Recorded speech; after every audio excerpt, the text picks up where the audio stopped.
오늘 우리에게 주시는 하나님의 말씀은 요한복음 5장 5절에서 10절까지 말씀입니다. 요한복음 5장 5절에서 10절까지 말씀을 우리 같이 한 목소리로 같이 읽습니다. 거기 38배 된 병자가 있더라. 예수께서 그 누운 것을 보시고 병이 벌써 오래된 줄 아시고 이르시되 내가 낫고자 하느냐? 병자가 대답하되 주여, 물이 움직일 때 나를 못에 넣어주는 사람이 없어 내가 가는 동안에 다른 사람이 먼저 내려가나이다. 예수께서 이르시되 일어나 내 자리를 들고 걸어가라 하시니 그 사람이 곧 나아서 자리를 들고 걸어가니라. 이 날은 안식일이니 유대인들이 병 나은 사람에게 이르되 안식일인데 내가 자리를 들고 가는 것이 옳지 아니하니라. 아멘. 네. 오늘 아까 찬양하는데 갑자기 마이크가 안 나와가지고 이렇게 여러 가지 찬양 소리가 제대로 안 나오고 어려웠어요. 아유, 찬양 인도하는 사람은 얼마나 당황스러웠을까요? 그죠? 아마 뒤에서도 아마 마이크를 올렸는데 또 마이크 스위치가 안 켜진 것 같아요.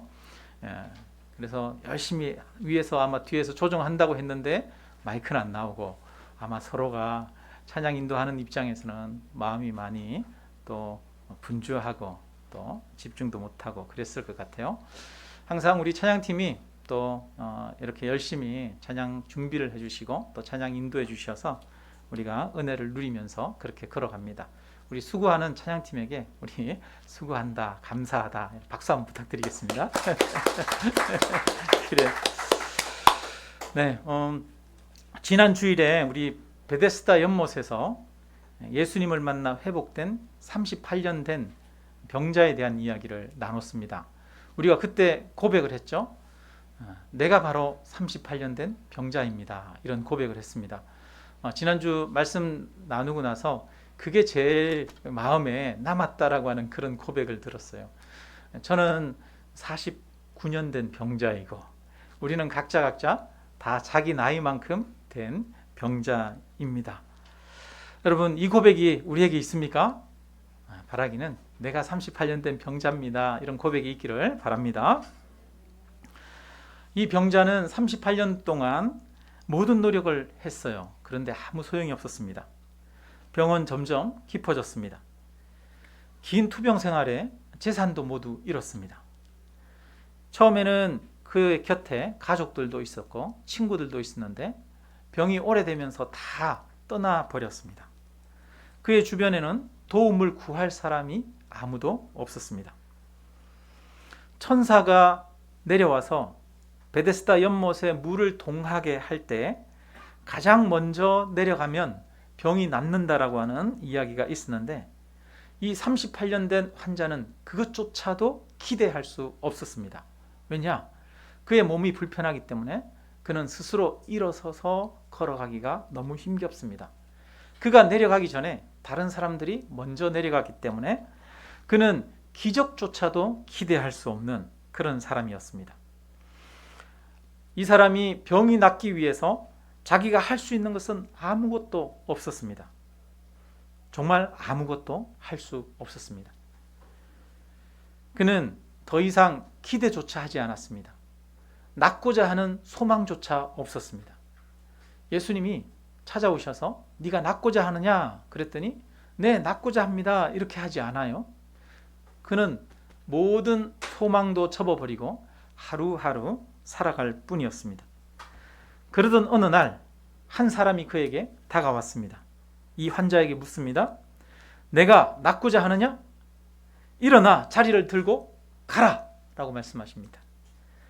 그에게 명령하신 이가 바로 예수님이셨습니다. 일어나라는 명령을 들었을 뿐인데 다리에 힘이 생겼습니다. 굳었던 팔이 펴졌습니다. 몸이 생각하는 대로 움직여지기 시작했습니다.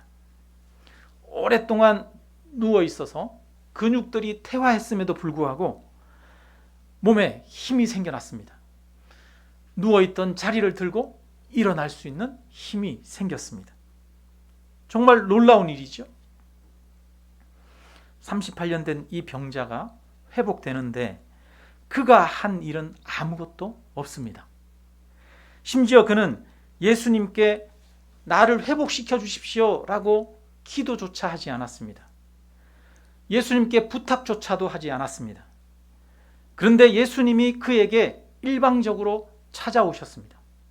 그리고 예수님의 능력으로 회복시켜 주셨습니다. 이 병자가 한 것은 아무것도 없습니다. 그는 베데스다 연못에 스스로 들어가지 않았습니다. 율법을 열심히 지켰기 때문에 그 대가로 구원 얻은 것도 아닙니다. 남들보다 더 많이 열심히 기도했던 것도 아닙니다. 그저 값없이 회복되었습니다. 이 병을 고쳐주신 예수님은 이 사람에게 아무것도 요구하지 않았습니다. 치료비를 달라? 요구하지 않습니다. 오히려 병을 고쳐주신 이후에 그 자리를 급히 떠나셨습니다. 건강을 되찾은 이 사람이 성전에 들어갔다가 예수님을 만났는데 그제서야 자신을 고쳐준 분이 예수님이라는 사실을 알았습니다. 병자는 처음에는 자신을 고쳐준 분이 누구인지조차도 몰랐습니다. 예수님은 이 사람에게 말합니다. 다만 더 심한 것이 생기지 않도록 다시는 죄를 범하지 말라 말씀하십니다. 예수님은 이 사람이 앞으로 하나님 은혜 안에 건강하게 살아가기를 바랄 뿐입니다. 주님은 아무것도 요구하지 않으셨습니다. 예수님이 38년 된 병자를 고쳐주신 이 사건은 복음이 무엇인지를 우리에게 잘 가르쳐 줍니다. 우리의 구원이 어떻게 이루어지는지를 잘 보여주는 사건입니다. 구원은 38년 된 이 병자가 예수님에 의해서 나음받는 것과 같습니다. 우리는 모두 38년 된 병자입니다. 우리는 우리 힘으로 죄에서 벗어날 수가 없습니다. 바로 우리들이야말로 심각한 영혼의 병자입니다. 저는 48년 된 병자이고요. 여기 있는 여러분은 각자 나이만큼 오래된 병자입니다. 지금까지 우리는 살아오면서 때때로 말씀대로 살려고 노력해보고 선하게 살려고 애써 보았지만 번번이 실패했습니다. 우리는 우리 죄에서 벗어날 수 없었습니다. 우리는 스스로 정결해지고 깨끗해지고 구원 얻을 수 없었습니다. 38년 된 병자가 스스로 병에서 벗어날 수 없었고 아무것도 할 수 없었던 것처럼 우리도 스스로 의를 행할 수 없었고 죄에서 벗어날 수도 없었습니다. 그런데 예수님께서 십자가에서 우리를 대신해서 죽으셨습니다. 우리의 죄 값을 예수님이 담당하셨습니다. 내가 져야 할 죄 값을 주님이 대신 지시고 주님이 가지고 계신 그 의를 우리에게 덧입혀 주셨습니다. 우리는 여전히 죄를 범하지만 주님은 우리를 의롭다 여겨 주셨습니다. 예수님의 의를 우리에게 주셨기 때문입니다. 우리를 의인이라 부르시고 하나님의 자녀로 삼아 주셨습니다. 우리는 예수님께 나를 구원해 달라고 먼저 요구하지 않았습니다. 그런데 주님이 먼저 우리를 위해서 십자가에서 죽으셨습니다. 주님이 먼저 우리를 사랑하셨습니다.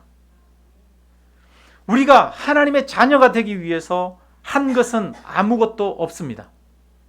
우리는 그저 예수님이 우리를 위해 하신 그 일을 우리 마음으로 믿을 뿐입니다. 하나님이 나를 사랑하신다는 것을 받아들일 뿐입니다. 예수님이 나에게 구원을 주셨음을 믿는 것 뿐입니다. 우리에게 구원을 주신 이는 내가 아니라 바로 주님이십니다. 내 힘으로 구원을 얻는 것이 아닙니다. 우리의 기도로 구원을 얻는 것이 아닙니다. 헌금을 많이 해서, 봉사를 많이 해서, 선행을 많이 해서 구원을 받은 것도 아닙니다. 말씀을 잘 지키고 예배를 잘 드려서 구원을 받은 것도 아닙니다. 오직 예수님이 우리를 위해 하신 일, 우리를 위해 십자가에서 대신 죽으신 일로 우리는 구원을 받았습니다. 그 사랑으로 구원받았습니다. 예수님의 크신 은혜고 크신 사랑입니다. 이것이 바로 복음입니다. 복음. 그래서 요한복음 5장 24절은 이렇게 말합니다. 우리 5장 24절 같이 한번 읽어볼까요? 같이 읽습니다. 내가 진실로 진실로 너희에게 이르노니 내 말을 듣고 또 나 보내신 이를 믿는 자는 영생을 얻었고 심판에 이르지 아니하나니 사망에서 생명으로 옮겼느니라. 영생을 얻었고, 저와 여러분은 영생을 얻었습니다. 사망에서 생명으로 옮겼느니라. 저와 여러분은 사망에서 천국으로 옮겨짐을 받았습니다. 그것은 우리의 노력에 의해서 된 것이 아니라 바로 내 말을 듣고 또 나 보내신 이를 믿는 자는 이라고 말씀하시는 것처럼 예수 그리스도께서 우리를 위해서 하신 일을 우리가 받아들임으로써, 우리가 믿음으로써 얻은 것입니다. 이 복음 외에는 우리가 구원 얻을 길이 없습니다. 예수님이 우리를 위해 십자가 지신 것을 믿는 것 외에는 구원의 길이 없습니다.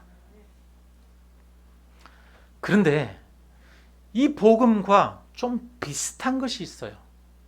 그것이 무엇이냐? 바로 종교라고 할 수 있습니다. 아니면 율법주의라고도 할 수 있습니다. 종교는 자신의 힘으로 노력해서 율법을 지키고 그 대가로 구원을 얻으려고 하는 것입니다. 자기의 노력으로 자신을 갈고 닦아서 그 대가로 구원을 얻으려고 하는 것이 종교의 본질입니다. 여러분, 우리가 잘 아는 우리나라의 가장 큰 종교, 불교잖아요. 불교의 핵심은 뭡니까? 자기 수행에 있지 않습니까? 자기 수행을 언제까지 해야 되느냐? 여러 번, 수백 번, 수천 번 해탈에 이르기까지 윤회를 거듭하고 수행을 해야 완전해진다라고 하는 것이 바로 불교의 원리 아닙니까? 자기 자신의 힘으로 노력하는 것입니다. 애쓰는 것입니다. 그것을 통해서 경지에 이르러서 구원을 얻는 것이 종교의 본질이죠. 이것은 복음과는 전혀 다릅니다. 그런데 우리는 복음과 종교를 혼동하기가 참 쉽습니다. 우리가 교회에 다니다 보면 나도 모르게 어느새 복음에서 벗어나서 종교 생활을 하고 있을 때가 많이 있어요. 여러분 그렇게 느낍니까? 우리는 그렇게 생각합니다. 예수 믿는 사람은 이렇게 살아야 돼. 예수 믿는 사람은 저렇게 살아야 돼. 말씀을 잘 지켜야 돼. 예수 믿는 사람은 의를 행해야 돼. 선하게 살아야 돼.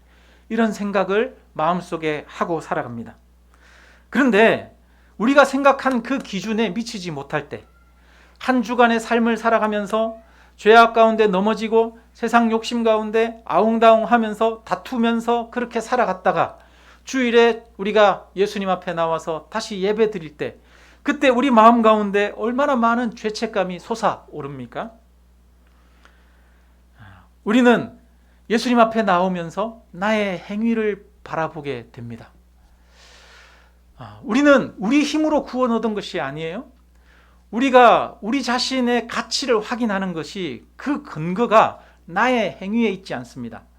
우리 가치의 근거는 나를 사랑하시는 하나님께 그 근거가 있습니다. 그런데 끊임없이 우리는 우리 가치를 어디에서 찾으려고 하느냐? 나 자신에게서 찾으려고 합니다. 우리가 예수 그리스도를 믿었지만 복음 안에서 걸어가다가도 우리는 때때로 나 자신의 가치를 나 자신의 능력으로 증명하려고 합니다. 그것이 무엇입니까? 바로 종교입니다. 그래서 교회를 다니면서도 우리는 종교 생활을 할 때가 많이 있어요. 우리는 눈을 들어서 하나님을 바라보고 우리를 사랑하시는 예수 그리스도를 바라보고 그 예수 그리스도 안에서 나를 발견해야 되는데, 다른 사람들과 비교하면서 나를 발견하고 나의 행위로 나를 평가하고 판단하려고 하는 마음이 우리 안에는 끊임없이 솟아오릅니다. 예수님을 바라보아야 되는데 나를 바라보고 있습니다. 예수님을 바라보는 것이 바로 복음이고 나를 바라보는 것이 바로 종교입니다. 우리는 값없이 구원을 베푸시는 그 예수님의 은혜의 복음에서 시작했다가 수시로 종교와 율법에 빠져버리는 것이 우리들의 특성입니다. 바울도 이스라엘 백성들에게 말하지 않습니까? 교회들에게 말합니다. 너희가 예수 그리스도의 은혜에서 시작해서 율법으로 마치겠느냐 말합니다. 여러분, 이것이 우리에게 일어나는 일이에요. 복음으로 시작했다가 율법으로 마치는 일이 수시로 일어납니다. 우리에게는 매일매일 일어나는 일입니다. 그래서 우리는 복음과 종교를 잘 분별할 수 있어야 합니다. 텃밭에 부추를 심었는데 지난주에 우리 집사님이 부추를 이렇게 잘랐는데 하나만 이렇게 있어요. 그래서 아니 왜 이건 안 자르셨지? 그래서 이거는 뭐예요? 아니 왜 안 자르셨어요? 그랬더니 그거 부추 아니에요 그러더라고요. 보니까 잔디예요. 부추인 줄 알았어요. 그래서 뽑아내버렸는데요. 이것처럼 곡식과 곡식 아닌 것이 구별되는 것이죠. 마찬가지로 복음과 종교는 구분하고 분별해야 합니다. 우리 마음에 복음이 아닌 종교와 율법주의가 싹 트올 때 우리는 그것을 분별하고 잘라내는 것이 필요합니다. 오늘 우리가 이 자리에 한 자리에서 앉아서 예배드리고 있지만 이 자리에 복음 안에서 예배드리는 분도 있고 종교적인 행위로 예배드리는 사람도 있을 것입니다. 같이 한 자리에 있다고 해서 내가 정말 진정으로 예수 그리스도를 의지하고 바라보는 분이 아닐 수도 있어요. 오늘 본문에 보면 38년 된 병자가 누웠던 자리를 들고 일어나 걸어가지요. 그러자 그것을 보고 책망하는 사람이 있습니다. 바로 유대인들인데 오늘이 안식일인데 내가 자리를 들고 가는 것은 옳지 않다라고 말합니다. 이날은 안식일이었는데요. 유대인들은 예수님이 안식일을 어겼다고 예수님을 비난합니다. 우리 18절을 같이 한번 읽어볼까요? 18절 같이 읽습니다. 유대인들이 이로 말미암아 더욱 예수를 죽이고자 하니 이는 안식일을 범할 뿐만 아니라 하나님을 자기의 친아버지라 하여 자기를 하나님과 동등으로 삼으심이로라. 자, 유대인들이 어떻게 하려고 그래요? 이로 말미암아 더욱 예수를 죽이고자 하니.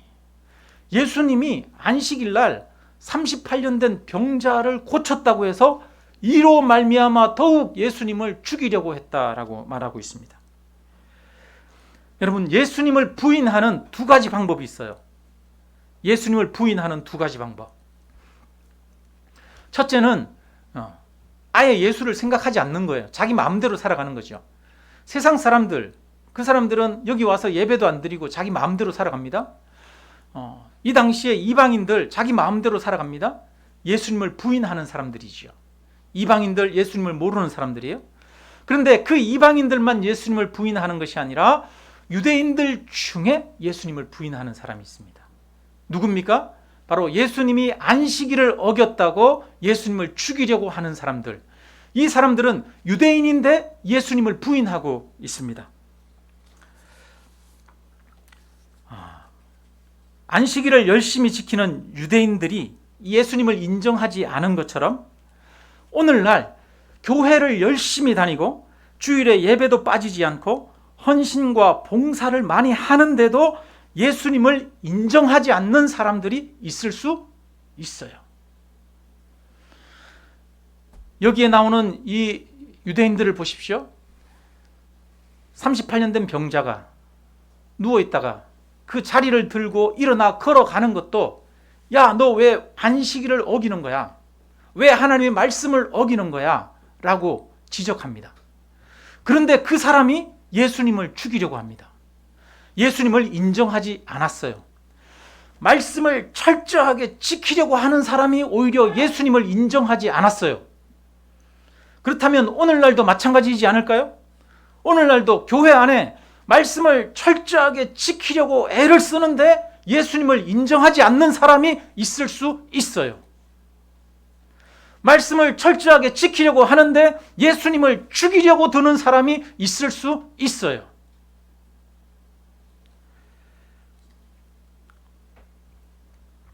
목회를 하면서 제가 가장 마음에 노력하고 애를 쓴 것은 예수 그리스도의 복음을 설교하려고 하는 거였습니다. 우리는 이렇게 살아야 돼, 저렇게 살아야 돼 라고 하는 것에 설교에 초점을 둔 것이 아니라 항상 설교의 초점은 예수 그리스도가 누구신지, 하나님이 누구신지에 대해서 초점을 두려고 애를 많이 썼어요. 복음에 대해서 얘기를 하려고 했어요. 그런데 끊임없이 신앙생활을 하면서 교회 안에는 보니까 복음이 아니라 종교 생활을 하는 사람들이 있어요. 그런데 저 자신을 보아도 마찬가지인 것 같아요. 저 자신을 볼 때도 때로는 하나님의 은혜 안에 복음적인 마음으로 살아갈 때가 있는데 때로는 율법적인 마음으로 율법주의 안에서 살아갈 때가 있어요. 종교 생활을 할 때가 있어요. 성도님들에게 복음을 깨닫게 하고 복음을 알게 하고 그 복음이 주는 자유와 기쁨 가운데 살아가도록 하게 하기 위한 것이 목회의 방향이고 목적인데 그게 사실은 정말 힘들어요. 복음을 설교한다고 하지만 여전히 율법적인 마인드 안에서 갇혀있는 사람들이 많이 있어요.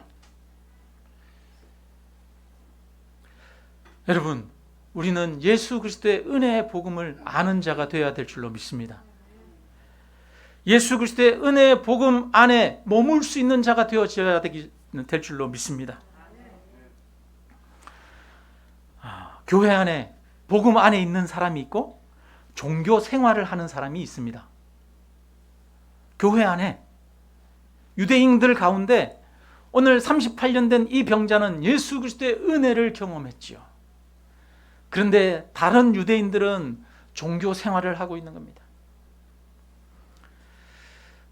우리는 종교 생활을 하게 되면 어떤 일들이 일어나는지, 복음이 우리에게 어떤 것들을 가져다 주는지 그것을 잘 구분할 수 있어야 합니다.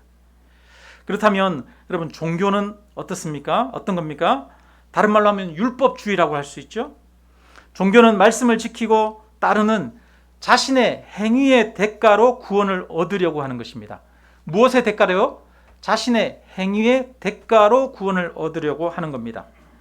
기도를 많이 하거나 헌신을 많이 하거나 수련을 많이 해야지 하나님의 사랑을 입을 수 있다라고 생각하는 것입니다. 이것은 예수님을 의지하는 것 같지만 사실은 자신의 종교적인 노력을 의지하는 것입니다. 종교적인 사람은 자신을 판단하는 자기 자신의 가치 판단의 기준이 하나님이 아니라 자기 자신입니다. 자신이 말씀을 잘 따르고 사람들과의 관계가 원만하고 교회 생활을 잘 하고 있으면 자신에 대한 가치감이 상승합니다. 나는 괜찮은 사람이야. 나는 신앙생활 잘하고 있어. 자신에 대한 가치감이 상승합니다. 그럴 때 그는 자신에 대한 자부심을 느낍니다. 때로는 교만해지기도 합니다. 말씀을 어기거나 옳지 못한 행동을 하는 사람들을 보면 과도하게 비난을 합니다. 타인의 잘못과 허물을 지적하는 것을 통해서 오히려 자신의 옳음을 증명하려고 합니다. 유대인들이 안식일을 어긴다고 예수님을 비난하잖아요. 유대인들이 예수님을 비난함으로써 자신들은 안식일을 철저하게 지킨다라고 자신들의 자부심을 나타내는 것이죠. 자신의 옳음을 증명하는 것입니다. 종교적인 사람은 자신의 행위를 의지하기 때문에 나의 행동을 바라보고 있는 다른 사람들의 평가와 인정에 예민하게 돼요. 주변의 사람들이 야, 너 그러면 안 돼. 너 잘못했어. 이런 행동에 대해서 야, 너 맞아. 네가 옳아. 너 잘했어. 이런 거에 대해서 지나치게 예민하게 돼요. 왜 그렇습니까? 자기 자신의 행동이 자기의 가치를 판단하는 기준이에요. 그래서 이런 사람은 속으로는 아니면서도 겉으로는 거룩한 척 외식을 하게 됩니다. 가장 종교적인 사람 중에 성경에 나오는 인물들, 바로 바리새인이죠. 바리새인들은 시장에서 서서, 사람들이 많이 다니는 시장 한복판에서 서서 하늘을 향해서 손을 들고 기도했습니다. 그들은 구제하는 것도 사람들이 보여지기 위해서 구제했습니다. 성경에 보면 여기에 이 구렛나루를 기르고 옷에 술을 달라고 그렇게 말씀하고 있는데, 그들은 자신들이 그 율법을 철저하게 지킨다는 것을 증명하기 위해서 일부러 이 귀밑 머리를 길게 기르고 옷에 술을 더 길게 달아서 옷을 그렇게 입고 다녔습니다. 바리새인들의 복장이에요. 종교적인 사람들은 자신의 행위를 통해 자신의 가치를 확보하려 하기 때문에 자신의 옳음을 끊임없이 증명하려고 합니다.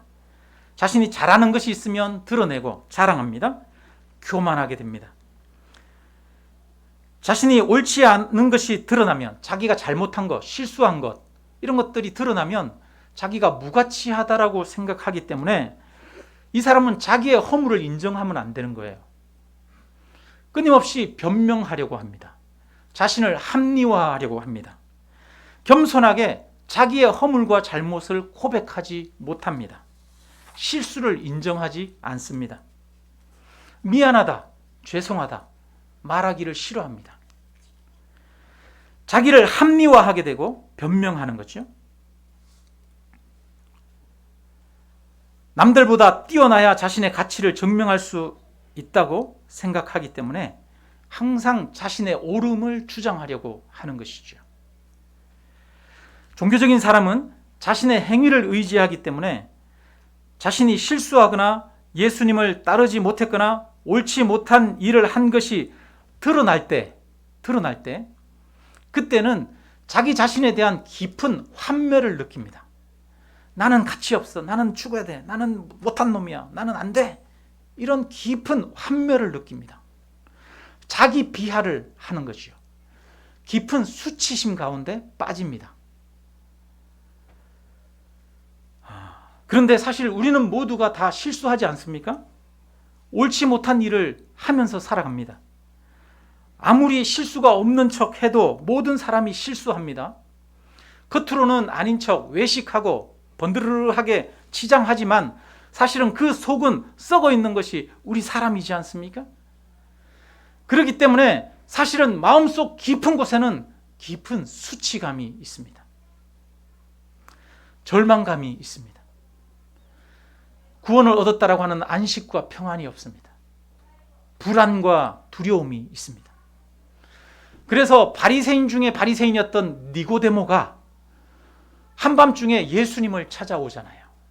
예수님을 찾아와서 어찌하여야 구원을 얻을 수 있습니까? 묻지 않습니까? 아무리 종교적인 의식을 하고 선하게 살아가려고 하지만 마음속 깊은 곳에는 안식이 없습니다. 평안이 없습니다. 두려움과 수치심이 있는 것이지요. 종교적인 사람은 교만과 자기 비하 사이를 왔다 갔다 합니다. 또한 종교적인 사람은 타인을 진심으로 사랑할 수가 없습니다. 나의 행위를 의지하기 때문에 남들보다 내가 뛰어나야 돼요. 나의 옳음을 증명해야 돼요.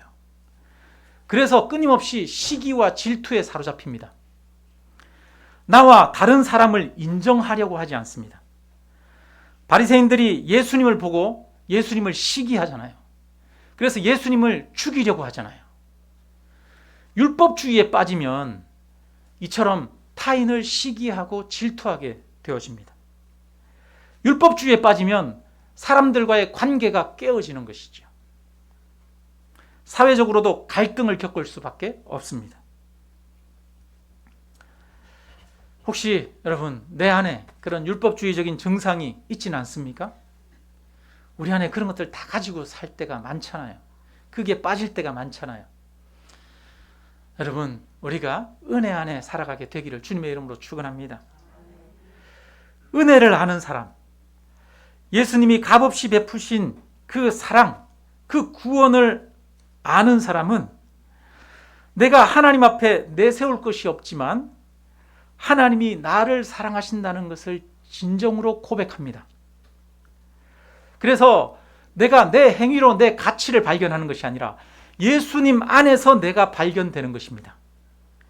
예수님 안에서 나의 가치를 확인하는 것입니다. 예수님이 나를 사랑하시기 때문에 나는 존귀한 자입니다. 예수님이 나와 함께 하시기 때문에 나는 가치 있는 자입니다. 이 사람은 자신의 가치를 자기에게서 발견하지 않아요. 자기의 가치를 무엇에서 발견합니까? 나와 함께 하시는 하나님에게서 자신의 가치를 발견하는 거예요. 내가 비록 부족하지만 예수님이 나를 사랑하시기에 지금 나는 있는 모습 그대로 실수하고 넘어지고 쓰러지지만 존귀한 사람이라는 것을 받아들이고 인정합니다. 내 행위에 의해서 내가 존귀해지는 것이 아니라 변치 않는 하나님의 사랑으로 인해서 나는 존귀한 존재라는 것을 고백하고 깨닫습니다. 그래서 이런 사람들은 애써 사람들에게 인정받거나 사람들에게 자신을 드러내려고 하지 않습니다. 사람들에게 인정받지 않아도 됩니다. 자신의 옳음을 증명하지 않아도 됩니다. 예수님이 우리를 인정하시기 때문입니다. 여러분, 복음 안에 있는 사람도 선을 행하고 율법을 행하는 사람도 선을 행하려고 노력합니다. 근데 동기가 달라요. 율법을 행하는 사람은 자신을 증명하기 위해서 선을 행하려고 합니다. 의무감으로 선을 행합니다. 두려움과 염려 가운데 선을 행합니다. 그러나 종교적인 사람은 자신을 증명하려고 하지만 은혜 안에 있는 사람은 기쁨과 감사함으로 선을 행하려고 합니다. 종교적인 사람은 두려움과 체면 때문에 일하지만 복음 안에 있는 사람은 감사함과 기쁨으로 일합니다. 종교적인 사람은 외식하려고 합니다. 그러나 은혜 안에 있는 사람은 솔직합니다. 복음 안에 사는 사람은 내가 죄인임에도 불구하고 값없이 용서받았다는 그것을 깊이 고백하면서 그것을 날마다 느끼면서 살아가는 것이죠. 그래서 타인의 실수와 연약함을 보고 타인의 어리석음을 보고도 과도하게 비난하지 않습니다. 실수하고 잘못하는 사람도 하나님의 은혜 안에 있는 귀한 백성임을 인정합니다.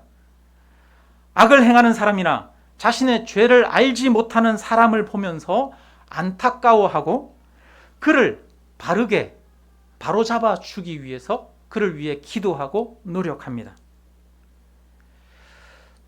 하나님의 은혜와 사랑을 아는 사람은 자신이 실수하고 잘못한 것을 겸손하게 고백하고 인정할 수 있게 됩니다. 하나님의 사랑과 은혜를 의지하는 사람은 겸손함을 가진 동시에 자기를 낮추고 겸손함을 가진 동시에 한편으로 자신감 있고 당당한 삶을 살아갈 수가 있습니다. 근데 구약 성경에 보면 하나님이 이스라엘 백성들에게 끊임없이 말합니다. 나는 너희를 애굽에서 불러낸 여호와다. 내가 너희를 애굽에서 건져내었다. 너희는 나를 기억하라 라고 말합니다. 기억하라. 이 말은 무슨 말이에요? 이스라엘 백성들이 하나님이 그들을 애굽에서 값없이 건져주신 것을 자꾸 잊어버렸다는 거예요. 구약에 보면 이스라엘 백성들이 하나님의 은혜를 맨날 잊어버리잖아요. 그래서 하나님은 기억하라 라고 말합니다. 근데 우리도 마찬가지예요. 우리도 사실은 예수 그리스도의 은혜를 잊어버리는 자들입니다. 하나님의 값없는 그 은혜와 사랑 안에 머물러야 하는데 거기에 머물지 못하고 끊임없이 우리 자신의 행위로 돌아가는 자가 바로 우리들입니다.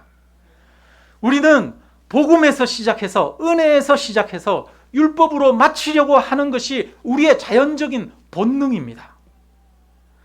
그래서 우리는 다시 눈을 들어 예수님을 바라보고 십자가를 바라보아야 됩니다. 끊임없이 그 십자가 안에서, 예수 그리스도의 사랑 안에서 나를 발견해야 합니다. 예수 그리스도의 사랑 안에 머물지 못하고 그 안에서 나를 발견하지 못하면 우리는 율법주의에 빠져서 타인을 정죄하고 자신을 감추고 외식하는 삶을 살아갈 수밖에 없습니다. 여러분, 예수님이 저와 여러분을 사랑하시는 줄로 믿습니다. 예수님이 당신의 생명을 우리를 위해서 십자가에서 내어주셨습니다. 우리가 예수님을 알기 전에 예수님이 먼저 우리를 아시고 우리를 사랑하셨습니다. 우리의 모습을 있는 모습 그대로 받으셨습니다.